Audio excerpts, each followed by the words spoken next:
يحملك يا دنيا الدواهي تدوسين المصاحب في التراب وأعجب من مريدك وهو يدري بأنك في الورى أم العقول. কি ভাবছো সবকিছু শেষ?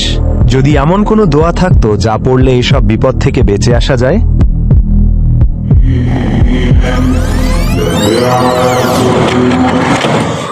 বিসমিল্লাহ। আল্লাহু লা ইলাহা ইল্লা হুয়াল হাইয়ুল কাইয়্যুম লা তা'খুযুহু সিনাতুন ওয়া লা নাওম লাহু মা ফিস সামাওয়াতি ওয়া মা ফিল আরদ। জিন বা শয়তানের ধোঁকা থেকে বাঁচতে সবচেয়ে বড় হাতিয়ার হলো আয়াতুল কুরসি। ভয় না পেয়ে আল্লাহর উপর ভরসা করলে কোনো শয়তানি মানুষের কোনো ক্ষতি করতে পারে না। সহিহ বুখারী শরীফের হাদিস অনুযায়ী স্বয়ং শয়তান নিজে স্বীকার করেছিল, কেউ যদি আয়াতুল কুরসি পাঠ করে তবে আল্লাহর পক্ষ থেকে তার জন্য একজন রক্ষক ফেরেশতা নিযুক্ত হয়ে যায়, আর তখন কোনো শয়তান বা জিন তার ধারে কাছেও ঘেঁষতে পারে না। তাই যে কোনো ভয়ের মুহূর্তে বা জিনের আক্রমণ থেকে তাৎক্ষণিক সুরক্ষার জন্য এটি সবচেয়ে বেশি কার্যকর।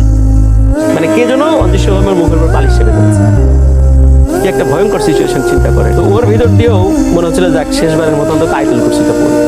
তো আয়াতুল কুরসিটা পড়তে পড়তে মনে হলো বালিশটা মুখের উপর থেকে সরে গেল। তখন আর হ্যাঁ, শেয়ার করতে ভুলবেন না, কারণ আপনার একটা শেয়ারে এই তথ্যটি অনেক মানুষ জানতে পারবে এবং এটার জন্য আপনি সাদাকায়ে জারিয়ার অংশীদার হতে পারবেন।